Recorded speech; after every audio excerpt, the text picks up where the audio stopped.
قرآن مجید میں اللہ تعالیٰ فرماتے ہیں کلوا واشربوا ولا تسرفوا انہ لا يحب المسرفین، الاعراف 31۔ کھاؤ پیو لیکن اسراف نہ کرو کیونکہ اللہ اسراف کرنے والوں کو پسند نہیں کرتا۔ نبی صلی اللہ علیہ وسلم نے فرمایا کھاؤ اور پیو اور پہنو اور صدقہ کرو لیکن اسراف نہ کرو اور تکبر نہ کرو، یعنی کھانے پہ بھی فخر نہ کرو اور اسی طرح لباس پر بھی نہیں، کیونکہ کھانا پینا لباس یہ چیزیں ہیں جن کی وجہ سے لوگ اپنے آپ کو دوسروں سے بڑا سمجھنے لگتے ہیں اگر کسی کو یہ نعمت دوسروں کے مقابلے میں زیادہ ملی ہو۔ کھانے پینے میں سادگی۔ حضرت انس فرماتے ہیں میں نہیں جانتا کہ نبی صلی اللہ علیہ وسلم نے کبھی پتلی روٹی دیکھی ہو، چپاتی، یہاں تک کہ آپ اللہ سے جا ملے، اور نہ آپ نے کبھی مسلم بھنی ہوئی بکری دیکھی کہ پوری کی پوری بکری ایک ہی طرح تیار کر دی جائے کھانے کے لیے۔ حضرت عائشہ فرماتی ہیں کہ نبی صلی اللہ علیہ وسلم کے گھرانے نے اگر کبھی ایک دن میں 2 مرتبہ کھانا کھایا تو ضرور اس میں ایک وقت صرف کھجوریں ہوتی تھی، یعنی 2 وقت پراپر میل نہیں ہوتا تھا، میل ایک ہی اور اس کے ساتھ باقی کوئی بھی را چیز۔ ہمارا 3 وقت کا کھانا تو وہاں 1 وقت کا کھانا۔ ایک اور حدیث میں آتا ہے، صحیح بخاری کی روایت ہے، آل محمد صلی اللہ علیہ وسلم کبھی پے در پے 3 دن تک سالن کے ساتھ گیہوں کی روٹی نہیں کھا سکے، یعنی 3 کنزیکٹیو ڈیز ایسا کھانا نہیں ملا، یہاں تک کہ آپ اللہ سے جا ملے۔ اسی طرح یہ ہے کہ جسمانی ضرورت مثلا قد کاٹ، عمر، کام کاج کی نوعیت کے اعتبار سے بھی غذا کا تعین کرنا چاہیے اور اس کی مقدار کا بھی۔ اسی طرح سادہ اور متوازن غذا زیادہ بہتر ہے۔ کھانا بھوک لگنے پر ہی کھانا چاہیے اور کچھ بھوک ابھی رہتی ہو تو کھانا چھوڑ دینا چاہیے۔ کچھ غذائیں جن کا ذکر قرآن مجید میں ہے، سب سے پہلے کھجور۔ اس کے اندر ایسے اجزاء پائے جاتے ہیں کہ اگر آپ 1-2 کھجوریں بھی روزانہ کی کھا لیں تو جسم کی دردیں جس کا اکثر لوگ شکار رہتے ہیں، یا پھر بڑھاپے میں بہت سی چیزوں کی جب کمی ہو جاتی ہے جسم کے اندر تو بہت سے لوگ صرف دردوں کی شکایت کرتے ہیں، تو اس میں بھی اس کا بہت فائدہ ہے۔ نبی صلی اللہ علیہ وسلم نے فرمایا جس گھر میں کھجور نہیں وہ اس گھر کی مانند ہے جس میں کوئی کھانا نہیں۔ کھجور نہیں تو سمجھے کچھ نہیں دوسرے لفظوں میں۔ اور آپ کو معلوم پاکستان میں اعلیٰ قسم کی کھجوریں پیدا ہوتی ہیں۔ حضرت عائشہ فرماتی ہے کہ رسول اللہ صلی اللہ علیہ وسلم نے فرمایا اے عائشہ جس گھر میں کھجور نہ ہو وہ گھر والے بھوکے ہیں، اے عائشہ جس گھر میں کھجور نہیں وہ گھر والے بھوکے ہیں۔ آپ نے 2 یا 3 مرتبہ یہ بات فرمائی۔ تو کیا کرنا ہے؟ کرنے کا کام کیا؟ کھجوریں لا کے رکھنی ہے۔ جب کچھ اور نہ کھانے کو ملے تو صرف کھجور ہر چیز کی کمی پوری کر دیتی ہے۔ کھجور کے ساتھ ککڑی کا استعمال، عبداللہ بن جعفر کہتے ہیں کہ میں نے نبی صلی اللہ علیہ وسلم کو تازہ کھجور ککڑی کے ساتھ کھاتے دیکھی، یعنی اگر آپ کھجور کے ساتھ کھیرا شامل کر لیں، بس صبح میں اگر آپ نے دودھ کھجور لیا اور اگر صبح نہیں آپ کھاتے دوپہر میں لیتے ہیں تو بہترین سنیک ہے، دوپہر کے کھانے کا کام کر سکتے۔ حضرت عائشہ کہتی کہ میری والدہ مجھے موٹا کرنے کی تدبیر کرتی تھی تاکہ میری رخصتی کر کے رسول اللہ صلی اللہ علیہ وسلم کی خدمت میں روانہ کرے، لیکن یہ مقصد کسی تدبیر سے حاصل نہ ہوا، حتیٰ کہ میں نے کھجوروں کے ساتھ ککڑی کھائی تو میں انتہائی متناسب انداز کی فربہ ہو گئی، یعنی کہ اچھی فزیک ہو گئی۔ تربوز اور تازہ کھجور، حضرت عائشہ کہتی ہے کہ رسول اللہ صلی اللہ علیہ وسلم تربوز اور تازہ کھجور ملا کر کھایا کرتے تھے اور فرماتے تھے ہم اس کی گرمی کا علاج اس کی ٹھنڈک سے اور اس کی ٹھنڈک کا اس کی گرمی سے کرتے ہیں، یعنی تربوز جو ہے وہ کھانے میں ٹھنڈا ہوتا ہے اور کھجور گرم ہوتی ہے تو ان کو جب ملا کے کھایا جاتا ہے تو کوئی نقصان نہیں ہوتا، جو عام طور پہ بعد میں لوگ کہتے ہیں گرمی لگ گئی اور ٹھنڈ لگ گئی۔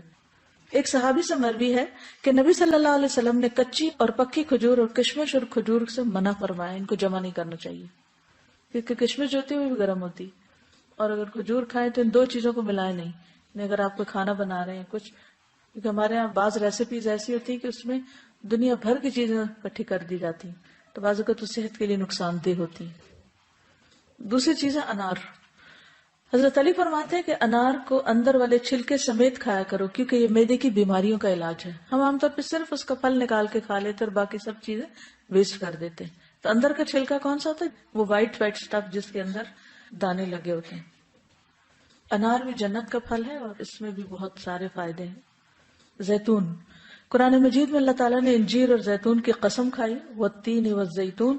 ان کے فوائد کے پیش نظر روزانہ کم از کم 1 انجیر، 1 زیتون اور خالص زیتون کے تیل کا 1 چمچہ استعمال کرنا فائدہ مند ہے۔ جسمانی توانائی اور دماغی قوت کے لیے زیتون کے تیل کی مالش بھی یعنی مساج بھی فائدہ مند ہے. اللہ سبحانہ وتعالیٰ نے زیتون کے تیل کو قرآن مجید میں مبارک تیل کہا ہے.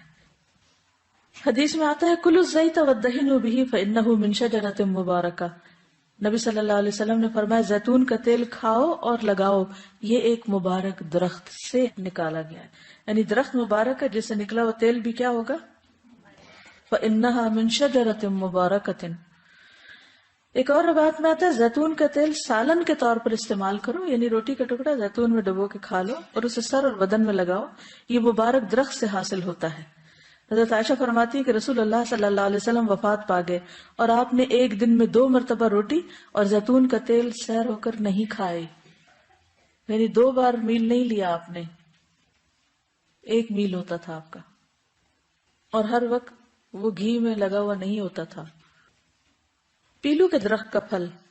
جابر بن عبداللہ کہتے ہیں کہ ہم رسول اللہ صلی اللہ علیہ وسلم کے ساتھ مر الزہران کے مقام پر تھے، ہم پیلو توڑ رہے تھے. آپ نے فرمایا جو خوب کالا ہو وہ توڑو کیونکہ وہ زیادہ لذیذ ہوتا ہے، یعنی یہ بھی کھانے کی چیز ہے. کدو. فنبذناہ بالعراء وهو سقیم وانبتنا علیہ شجرۃ من یقطین. پھر ہم نے اسے یونس علیہ السلام کے ایک چٹیل میدان میں ڈال دیا جبکہ وہ بیمار تھے، اور ہم نے اس پر کدو کا بیلدار درخت اگا دیا. انس بن مالک کہتے ہیں کہ ایک درزی نے رسول اللہ صلی اللہ علیہ وسلم کو کھانے پر بلایا. وہ کہتے ہیں کہ میں خود بھی اس دعوت میں آپ کے ساتھ گیا. اس درزی نے روٹی اور شوربہ جس میں کدو اور سوکھا گوشت تھا رسول اللہ صلی اللہ علیہ وسلم کے سامنے پیش کیا. میں نے دیکھا کہ نبی صلی اللہ علیہ وسلم کدو کے قتلے پیالے میں تلاش کر رہے تھے، یعنی گوشت بھی تھا اور کدو بھی، تو آپ گوشت کی بجائے کدو اٹھا اٹھا کے کھا رہے تھے. اس دن سے میں بھی برابر کدو پسند کرتا ہوں.